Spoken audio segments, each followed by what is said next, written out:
أعوذ بالله من الشيطان الرجيم قل يا عبادي الذين أسرفوا على أنفسهم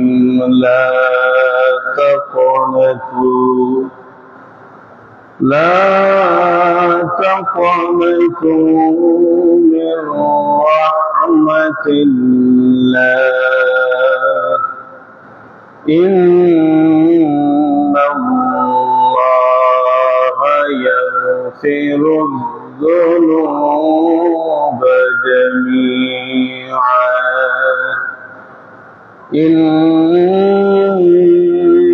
إنه هو الغفور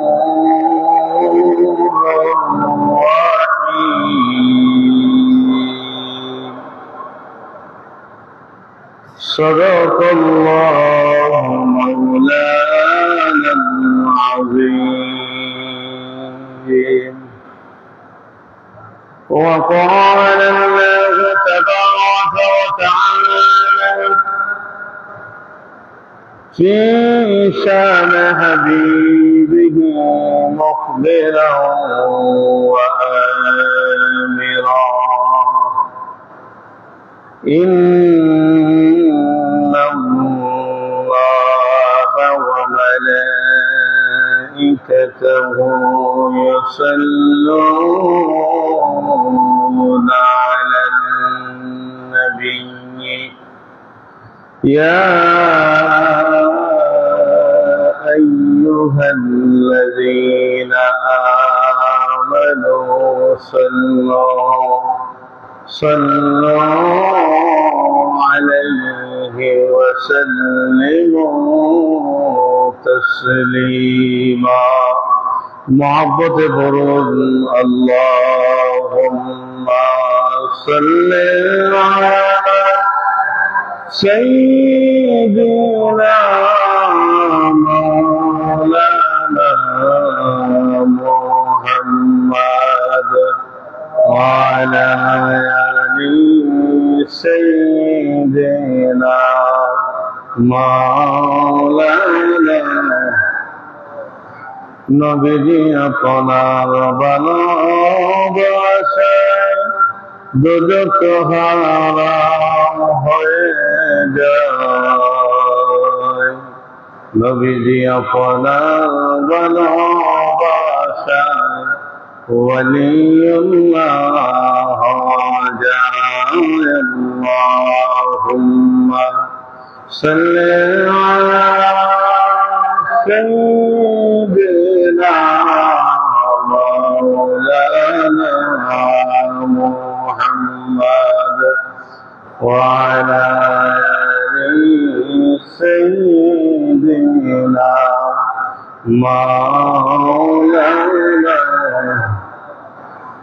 لا إله إلا الله لا إله إلا الله لا إله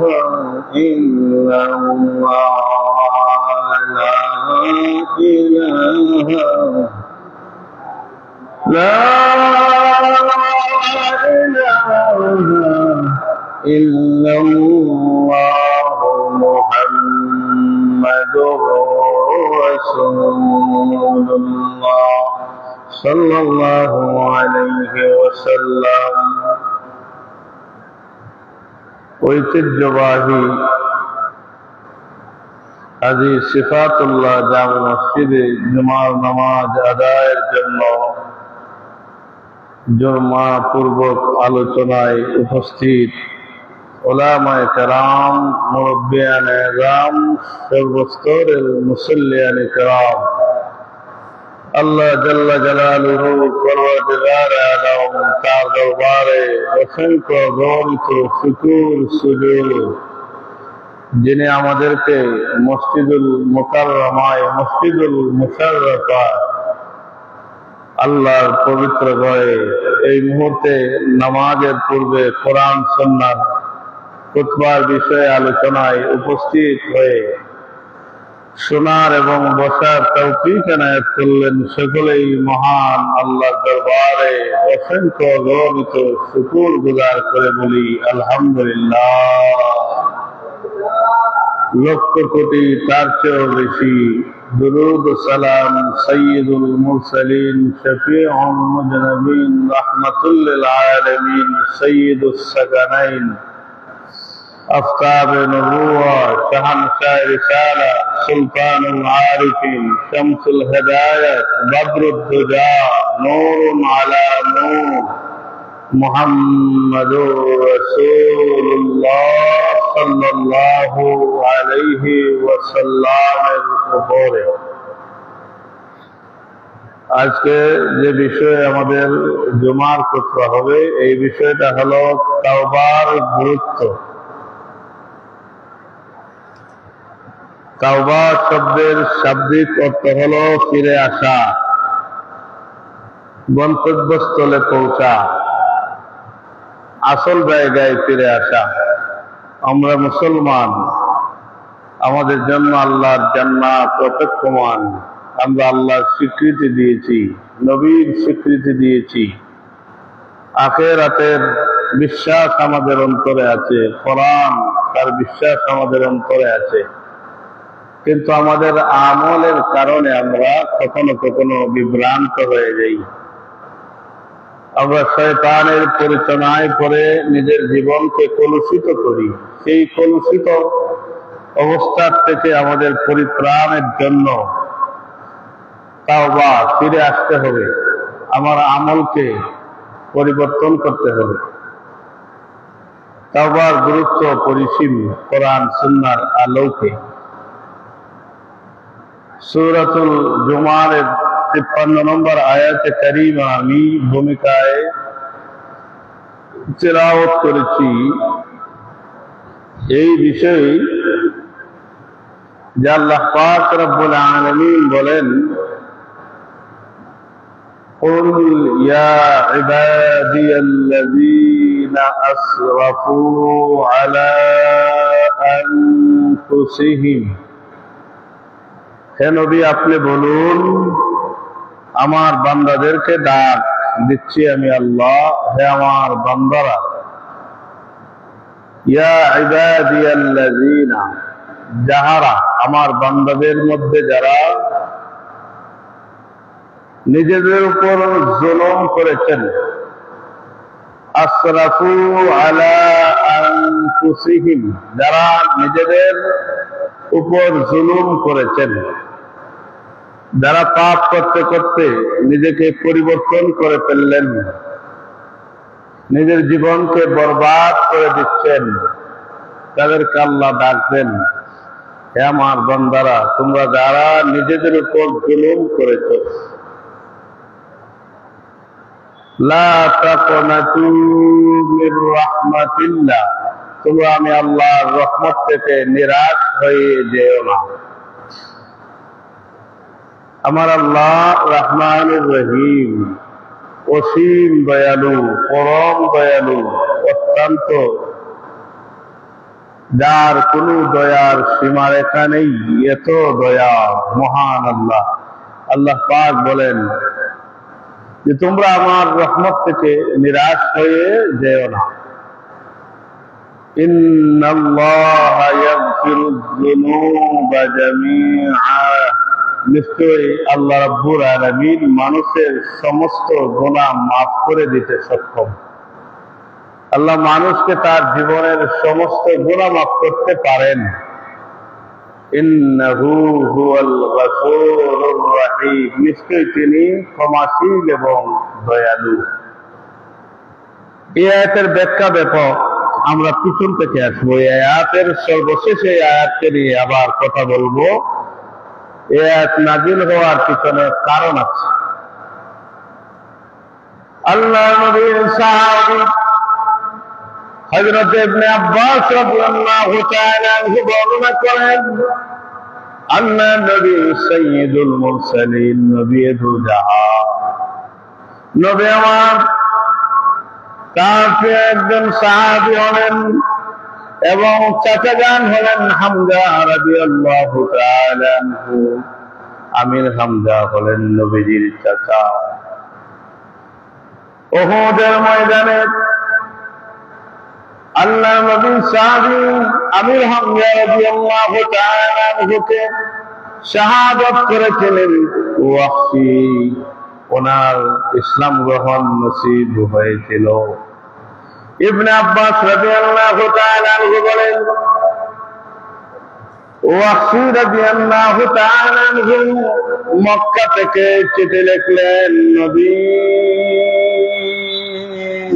আমার মন চায় আমি ইসলাম কবুল করি, তবে মুহাম্মদুর রাসূলুল্লাহ সাল্লাল্লাহু আলাইহি ওয়াসাল্লাম আপনার প্রতি আল্লাহর কোরআন নাযিল হয়েছে, কোরআনের একটি আয়াত আমি পড়েছি, এই আয়াতের কারণে আমি ইসলাম কবুল করতে সাহস করতে পারি না। ওই কোরআনের আয়াত উনি লিখে দিলেন সূরাতুল ফুরকান 68 নম্বর আয়াত উনি লিখে দিলেন। হযরত ওয়াহশী রাদিয়াল্লাহু তাআলা আনহু বললেন, নবী আমার মন চায় আমি ইসলাম কবুল করব, কিন্তু নবী আমার ভয় হয়, আমি এত গুনাহ করেছি, আমার আল্লাহ কি আমাকে মাফ করে দিবেন? উনি কোরআনের আয়াতটুকু লিখে দিলেন, ওয়াল্লাযীনা লা ইয়াদউনা মা'আল্লাহি ইলাহান আখার ওয়া লা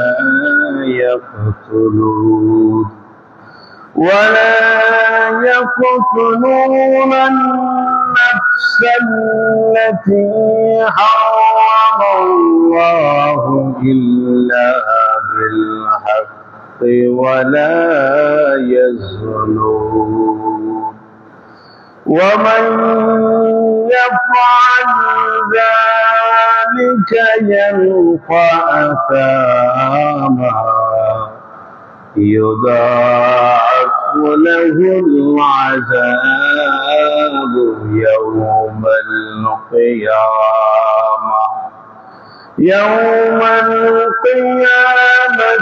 ويخلد فيه مهانا। হযরত ওয়াহশী রাদিয়াল্লাহু তাআলা আনহু সূরাতুল ফুরকানের 68 নম্বর আয়াত লিখে দিলেন। আর এই চিঠিটা নবীর কাছে পৌঁছল। ওই আয়াতের ব্যাখ্যা হলো, ওই আয়াতের উত্তর হলো, যারা আল্লাহর সাথে অন্য কারো ইবাদত করে না, ওয়াল্লাযীনা লা ইয়াদউনা মা'আল্লাহি ইলাহান আখার। এখানে তিনটি জিনিসের কথা বললেন আমার মহান আল্লাহ। যারা আল্লাহ ব্যতীত রেখে অন্যের ইবাদত করে না, গায়রুল্লাহর ইবাদত করে যারা শিরক করে না, আর ওয়ালা ইয়াকতুলুনা আন-নাফসাল্লাতী হারামাল্লাহ।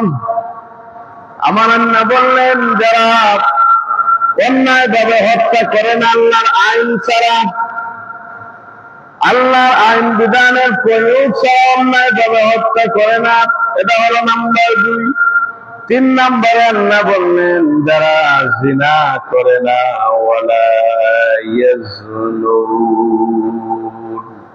এই জায়গায় 3টি কথা আল্লাহ বললেন, যে যারা আল্লাহ ছাড়া অন্যের ইবাদত করে না, আর যারা অন্যায়ভাবে হত্যা করে না আল্লাহর আইন ব্যতীত রেখে, আর যারা জিনা করে না।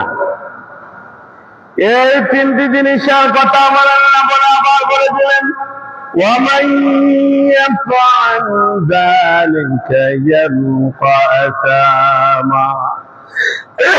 মহান আল্লাহ বললেন, যারা এগুলো করে, এই 3টি বিরাট পাপ, বড় পাপ, আমার আল্লাহ আবার বুঝাই দিলেন, يضاعف له العذاب يوم القيامة। আর কিয়ামত যেদিন কায়েম হবে, এই তিনটি গুনার কারণে তার আযাবকে আল্লাহ দ্বিগুণ করে দিবেন, বৃদ্ধি করে দিবেন। নাউযুবিল্লাহ। ওয়া ইয়াখলুদ ফীহি মুহানা। আর স্থায়ী জাহান্নাম, স্থায়ী শাস্তি তাকে আল্লাহ দিবেন। হযরত ওয়াসি বলেন, ইয়া রাসূলুল্লাহ, ও আল্লাহর নবী, আমার ভয় হয়, আমি জিনা করেছি, গায়রুল্লাহর ইবাদত আমি করেছি, অন্যের ইবাদত করেছি, আর আমি অন্যায়ভাবে মানুষ হত্যা করেছি। ওগো নবী, আমার মনে হয় না আমার আল্লাহ আমাকে মাফ করে দিবে। এই চিঠি যখন আমার নবীর কাছে বসলো, কোরআনের আয়াত লিখে উনি যখন চিঠি দিলেন, প্রেরণ করে দিলেন, আমার নবী পড়লেন। মনে রাখবেন, আমার নবী প্রশ্নের সম্মুখীন হয়ে গেলে আমার নবীকে প্রশ্নের উত্তর আমার আল্লাহ দিয়ে দিবে। আমার আল্লাহ জানাই দিলেন, বন্ধু ভয় পাবেন না, ভয় পাওয়ার কারণ না, আপনি মুহাম্মদুর রাসূলুল্লাহকে আমি কোরআন দিয়েছি। ইল্লা মান তাবা ওয়া আমানা ওয়া আমিলা আমালান সালিহান وَعَمِلَ عَمَلًا صَالِحًا فَأُولَئِكَ يُبَدِّلُ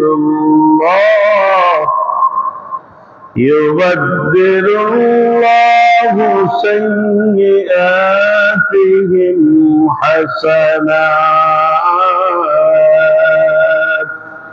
আমার আল্লাহ বললেন, বন্ধু, যারা তওবা করে, ঈমান আনে, আমল করে, আমি আল্লাহ রাব্বুল আলামিন তাদের জীবনের গুনাহ মাফ করে দেই। যারা তওবা করে, ঈমান আনে, আমল করে, আমি আল্লাহ রাব্বুল আলামিন ওই আমার বান্দা যতই পাপী হোক না কেন, যত বড় গুনার মালিক হোক না কেন, আমি আল্লাহ রাব্বুল আলামিন ক্ষমা করে দেই। সুবহানাল্লাহ। ফাউলাইকা ইউবাদদিলুল্লাহ সাইয়্যাতিহিম হাসানাত। আমার আল্লাহ বললেন, ওই তওবা যদি আমি আল্লাহ দরবারে কবুল হয়ে যায়, ওই মানুষটার জীবনের গুনাহগুলোকে আমি আল্লাহ নেকি দ্বারা পাল্টাইয়া দেই। এ আয়াত যখন নাযিল হয়ে গেল, নবী সান্ত্বনা পেলেন। এই আয়াতটা পরবর্তীতে আয়াত পড়লাম একটু আগে। এই আয়াত নাযিল হওয়ার পিছনে আরেকটি কারণ, হযরত আবু হুরায়রা রাদিয়াল্লাহু তাআলা আনহু এশার নামাজের পরে যখন মসজিদ থেকে বের হলেন, একজন মহিলা পর্দা করে আসলো, এসে বলল, হে নবীর সাহাবী আবু হুরায়রা, আমি বড় পাপী গুনাহগার, আমি মাফ চাওয়ার জন্য আসছি, আমি তওবা করার জন্য আসছি, আমার তওবাকে আমার আল্লাহ ক্ষমা করে দিবেন। হযরত আবু হুরায়রা বলেন, কি এমন তওবা, কি এমন তুমি অপরাধ করেছো? মহিলা বললেন, আমি জিনা করেছি, আমার পেটে সন্তান হয়েছে, ওই সন্তান আমি হত্যা করেছি, আমার আল্লাহ রাব্বুল আলামিন কি আমাকে মাফ করে দিবেন? আবু হুরায়রা বললেন, নিজে ধ্বংস হয়েছো, ধ্বংস করেছো, এত বড় গুনাহ আমার আল্লাহ মাফ করবেন না, ক্ষমা করবেন না। ওই মহিলা চলে গেল।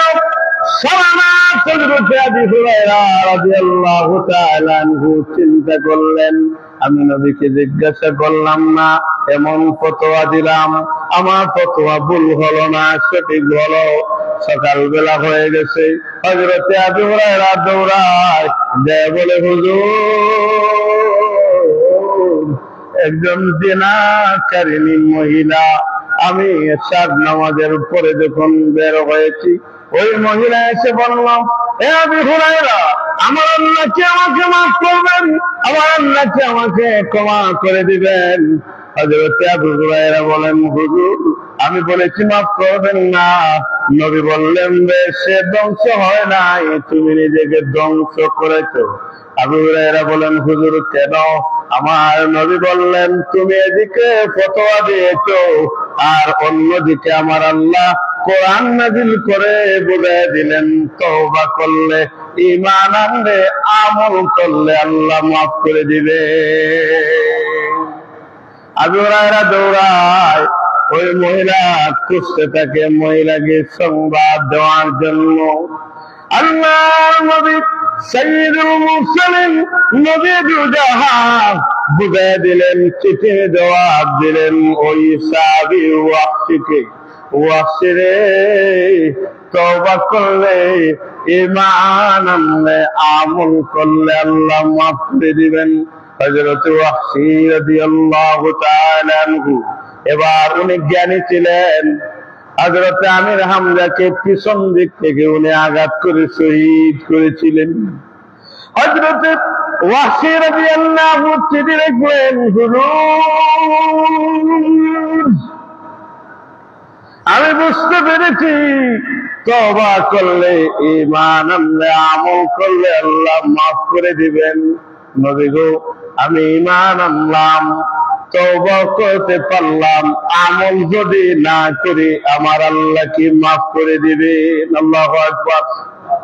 উনি বললেন যে আমি যদি আমল করতে না পারি তাহলে কি তিনটে শর্তে একটা, উনি বললেন আমি অসম্ভব হয়ে যেতে পারে আমল করা, তওবা করলাম, ঈমান আনলাম, আল্লাহ কি আমাকে মাফ করবেন, ক্ষমা করবেন? আর এই আয়াতে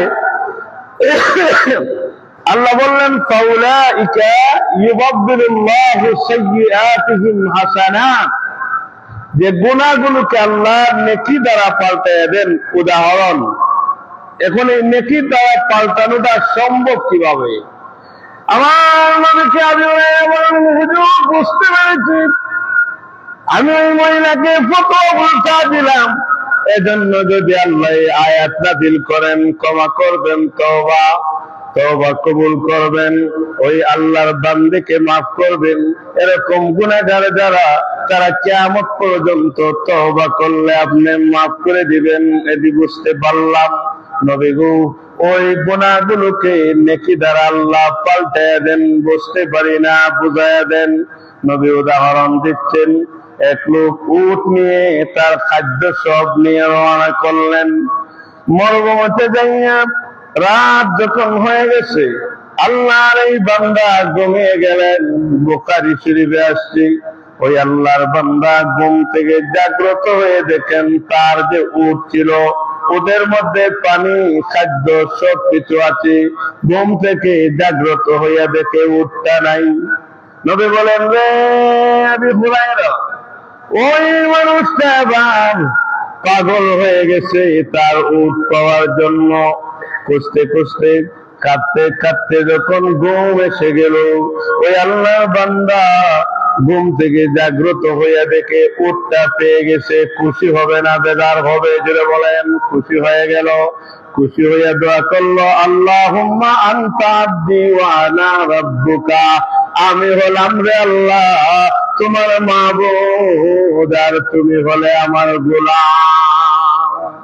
সম্পূর্ণ উল্টো বললো, বলার কথা ছিল আল্লাহ রে তুমি হলে আমার মাবুদ, আমি হলাম তোমার গোলাম। ওই লোকটা বলল, হে আল্লাহ তুমি হলে আমার গোলাম, আমি হলাম তোমার মাবুদ। খুশি হইয়া বলার কথা বাও উল্টা বলছে। ফেরেশতারা বললেন, রে আল্লাহ, আমরা তো আগেই বলেছি ওই মানুষগুলো পৃথিবীর ভিতরে বিশৃঙ্খলা করবে, মানুষকে ধোঁকা দিবে, মানুষে ঝগড়া করবে। আমার আল্লাহ বলেন, ফেরেশতারা, এরা তোমাদের অহংকার করার কথা নয়। আমার বান্দা অত্যন্ত খুশি হয়ে আমাকে যেমন উল্টো বলেছে, আমি আল্লাহ আমার বান্দার অন্তরের দিকে তাকাইলাম, আমি তার এই মুখের কথার দিকে তাকাই না, আমি আল্লাহ তার এই ছোট্ট অপরাধকে মাফ করে দিলাম। আমার নবী বলেন রে আবু হুরায়রা, আমার আল্লাহ এমন আল্লাহ, যদি আমরা গুনাহ করি না কেন, আমার আল্লাহ আমার যখন তওবা কবুল হয়ে যাবে, ঈমান যখন কবুল হয়ে যাবে, আমরা যখন আমল করব, ওই গুনাহ থাকে না, গুনাহগুলো আমার আল্লাহ নেকি দ্বারা পাল্টায় দিয়ে ওয়ালিউল্লাহ বানায়া দেন। ওয়াহশী রাদিয়াল্লাহু তাআলা আনহু ওই চিঠির মধ্যে লিখলেন যে, হে আল্লাহ, হে নবী, আল্লাহ বলেছেন বটে, ইল্লা মান তাবা ওয়া আমানা ওয়া আমিলা আমালান সালিহা, যে তওবা করলে, ঈমান আনলে, আমল করলে আল্লাহ মাফ করবেন। তবে নবী, আমি তো এটাই চিন্তা করি, আমি যদি আমল না করি তাহলে কি আমার মাবুদ আমাকে মাফ করে দিবেন?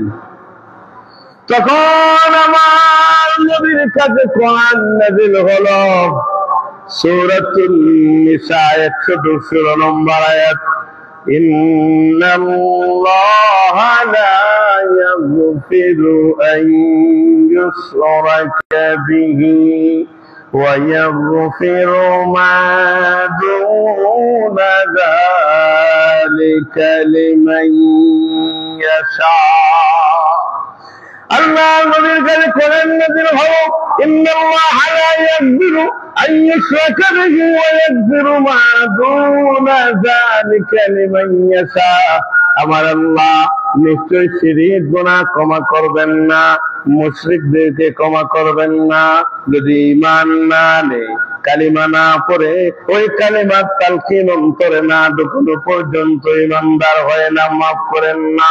আমার আল্লাহ বললেন, হে নবী, আপনি দুনিয়ার মানুষকে জানায়া দেন, অন্য যে গুনাহ হোক না কেন, আমি আল্লাহ চাইলে গুনাহ মাফ করে দে। এই চিঠি যখন ওয়াহশী রাদিয়াল্লাহু তাআলা আনহুর কাছে পৌঁছলো, ওয়াহশী রাদিয়াল্লাহু তাআলা আনহু এবার নবীর চিঠির জবাব দিচ্ছেন। নবী গো, বুঝতে পারলাম আল্লাহ যাকে চান ক্ষমা করে দিবেন, মাফ করে দিবেন। নবী গো, আমি এত গুনাহ করেছি যে গুনার পরিশেষ নাই, যে গুনার সীমারেখা নাই, যে গুনার কোনো পরিমাণ নাই। ও নবী, আমার কোনো ভয় হয়, যদি আল্লাহ আমাকে মাফ করতেন না চাইতেও তো পারেন, কারণ আমি আপনার কলেজার টুকরা, আপনার চাচাজান আমির হামজাকে কতল করেছি, শাহাদত করেছি গো নবী, আমার ভয় হয়। আমার আল্লাহ বললেন, রে নবী, আপনি জানায়া দেন, ইয়া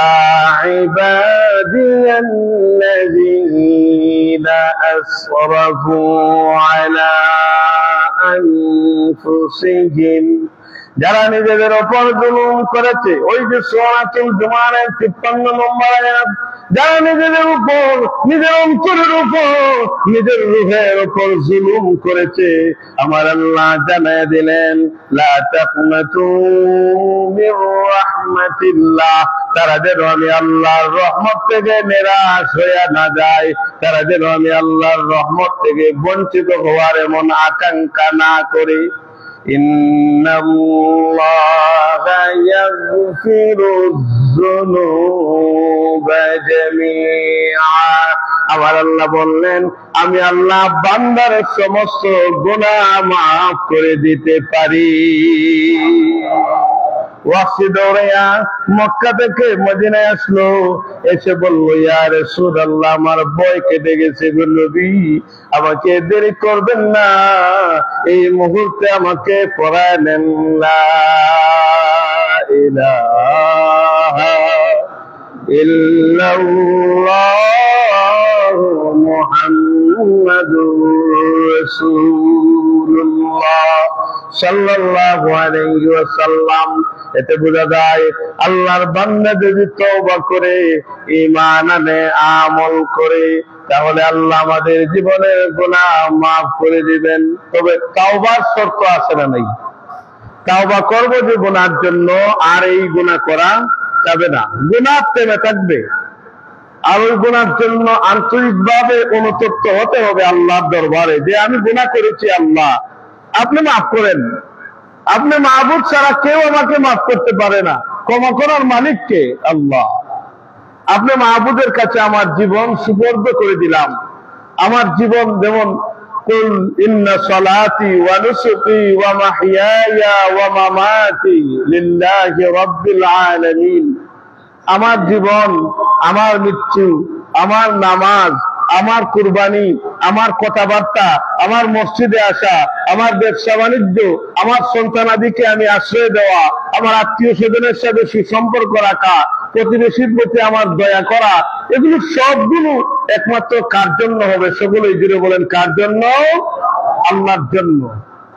আমার আল্লাহ বলেন এই তাওবার জন্য আপনি এমন তওবা করতে হবে, ইয়া আইয়ুহাল্লাযীনা আমানু তুবু ইলাল্লাহি তাওবাতান নাসুহা আসা রাব্বুকুম আন يكفر عنكم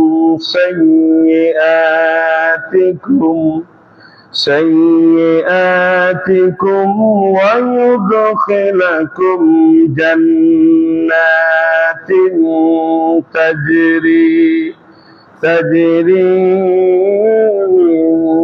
تحتها الأنهار। আমার আল্লাহ বলেন, হে ইমানদারগণ, তোমরা তাওবাতান নাসুহা করো, সঠিক তওবা করো। যে তওবার মধ্যে ইসলাহ আছে, সংশোধন আছে, যে তওবার ভিতরে একনিষ্ঠতা আছে। নামাজের জন্য তওবা, নামাজ পড়ে তওবা, নামাজ না পড়ে নয়। রোজার জন্য তওবা, রোজা রেখে তওবা করা, রোজা ছেড়ে তওবা হয় না।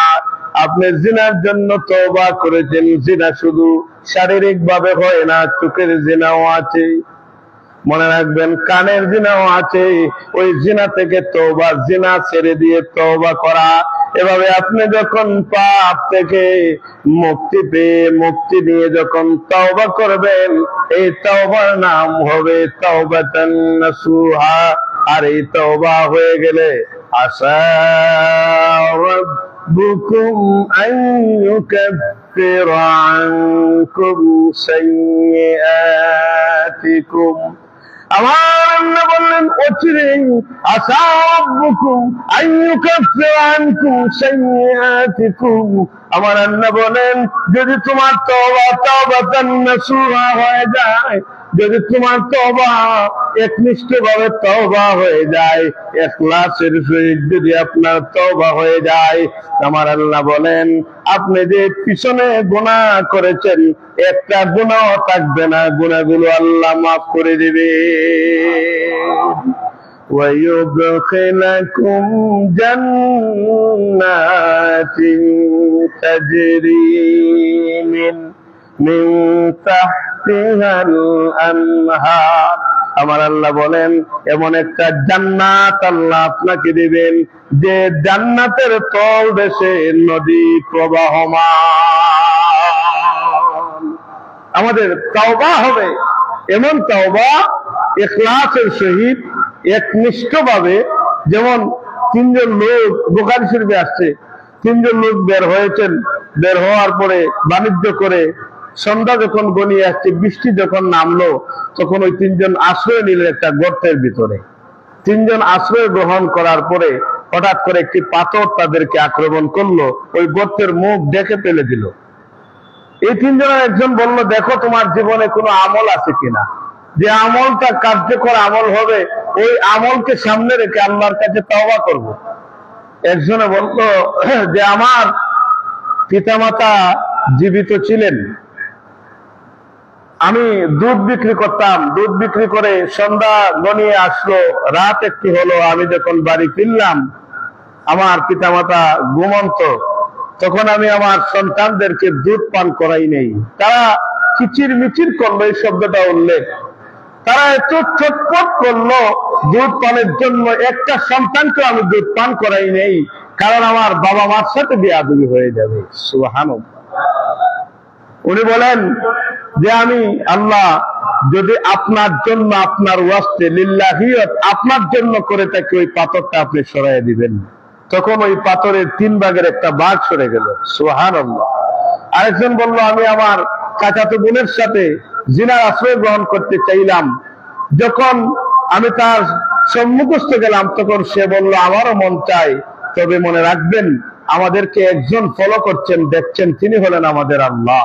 আমি তখন তাকে ছেড়ে দিলাম, মুক্তি দিলাম, এ আল্লাহ যদি আপনার জন্য হয় আপনি পাথর সরাইয়া দিবেন। আরেকটি সরে গেল, 3 ভাগের 2 ভাগ শেষ, আরেকটি ভাগ রয়েছে। আরেকজন বলল আল্লাহ একজন চাকর চাকরি করত, তার টাকাগুলো আমি রেখেছিলাম ভুলবশত, কিন্তু সে যখন চলে গেল এই টাকা দিয়ে আমি তার বিরাট পাল হয়ে গেল, ছাগলের পাল হয়ে গেল, দুম্বার পাল হয়ে গেল, তাকে আমি খুঁজে খুঁজে বের করে সম্পূর্ণ সম্পদ তার ফিরিয়ে দিলাম। অল্প থেকে যা হয়েছে আপনার জন্য হলে আল্লাহ সরাই দিবেন। সরে গেল, পাথরটা সরল, ওনারা বের হয়ে গেলেন। আমরা যদি আল্লাহ দরবারে খালেস তওবা করি, তওবার মধ্যে প্রকারভেদ আছে। নবীজির দরবারে একজন মহিলা, মুসলিম শরীফে আসছি, এসে বললেন হুজুর আমি জিনা করেছি, আমার পেটে সন্তান জন্ম নিয়েছে, নবী গো আপনি আমাকে বিচার করেন।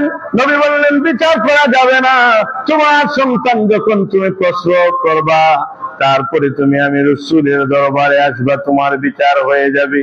ওই মহিলা সন্তান প্রসব করা পর্যন্ত বেহুশ বেপানা হয়ে গেল, কাঁদে আর বলে আল্লাহ মেহেরবানি করে আমার এই জিনার গুনাহ আপনি মাফ করে দিবেন।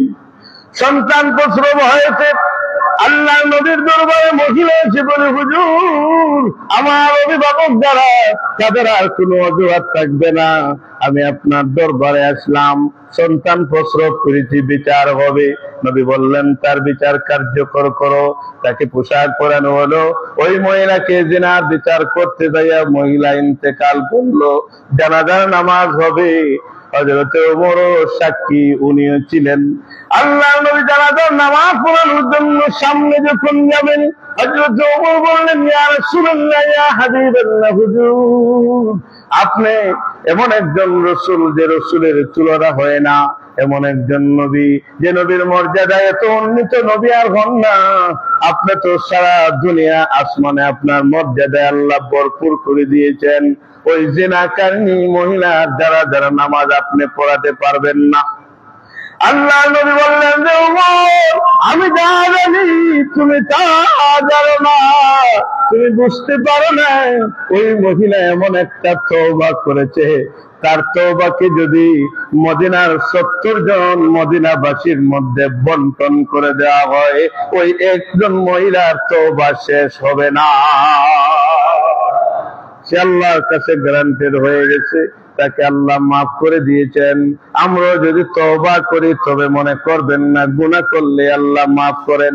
এমন তওবা যদি হয় যে গুনাহ করলেই তো আল্লাহ মাফ করেন, তাহলে ভুল করবেন। এমনও আছে আপনি আগামীবার তওবা করার পূর্বে আপনি ইন্তেকাল করতে পারেন, এজন্য তওবা করে আবার যেন গুনাহ না করি, এটা হলো সত্য।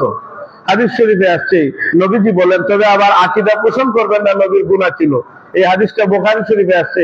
আন আবি হুরায়রা রাদিয়াল্লাহু তাআলা আনহু ক্বালা সামি'তু রাসূলুল্লাহ সাল্লাল্লাহু আলাইহি ওয়াসাল্লাম ইয়াকুলু ওয়াল্লাহি ইন্নী লা আস্তাগফিরুল্লাহ ওয়া আতুবু ইলাইহি ফিল ইয়াওমি আকসারা মিন 70 মাররা, রাওয়াহুল বুখারী। আল্লাহ নবী বলেন, সাহাবী আবু হুরায়রা বলেন আমি রাসূলুল্লাহকে বলতে শুনেছি আল্লাহর হাবিব বলেছেন আল্লাহর কসম আমি দৈনিক 70 বারের বেশি আল্লাহর কাছে তওবা করি, ফিল ইয়াওমি আকসারা মিন 70 মাররা। এখানে মনে করবেন না নবী গুনার জন্য তওবা করেন। এই হাদিসের মর্যাদা কি, সম্মান কি, গুরুত্ব কি, নবী উম্মতকে শিখিয়ে দিলেন তুমি 70 বারেরও বেশি তওবা করো। এখন আমি বললাম যে তওবা করে পাপ করলে গুনাহ মাফ করেন না, আপনি কি তওবা বন্ধ করবেন? না, আপনি তওবা শেষ, এই সময় তো ইন্তেকাল করতে পারেন, তওবা শেষ, কিছুক্ষণ আর নাও বাঁচতে পারেন। এজন্য তওবার ভিতরে আমাদের এটা একটা আমল, আমরা যেন আমল করি। আল্লাহর হাবিব সাল্লাল্লাহু আলাইহি ওয়াসাল্লাম বলেন, ক্বালা আন ইবনে মাসউদ রাদিয়াল্লাহু তাআলা আনহু ক্বালা ক্বালা রাসূলুল্লাহ সাল্লাল্লাহু আলাইহি ওয়াসাল্লাম আত-তাইবু আনিয যামবি কামান লা যামবা লাহু। গুনাহ থেকে তওবাকারী ব্যক্তি, এটা ইবনে মাজাহ শরীফে আছে, গুনাহ থেকে তওবাকারী ব্যক্তি যেমন তার কোনো গুনাহ নাই। সুবহানাল্লাহ। গুনাহ থেকে তওবাকারী ব্যক্তি যেমন তার কোনো গুনাহ নেই, যদি এই শর্তগুলো পালন করে। আল্লাহর হাবিব বলেন, মান তাবা কাবলা আন তাতলুয়া শামসু মিন মাগরিবি তাবাল্লাহু আলাইহি। সূর্য পূর্ব দিকে উদিত হয়, পশ্চিম দিকে অস্ত যায়, যতক্ষণ পর্যন্ত পশ্চিম দিকে উদিত হবে না হবে ততক্ষণ পর্যন্ত আল্লাহর দরবারে তাওবার দরজা খোলা আছে। আমরা যেন তাওবাকারী হই, আমরা যেন আল্লাহর দরবারে খালিস তওবা করতে পারি। সকলে বলি আল্লাহুম্মা আমিন। আউযু বিল্লাহি মিনাশ শাইতানির রাজীম। বিসমিল্লাহির রহমানির রহিম।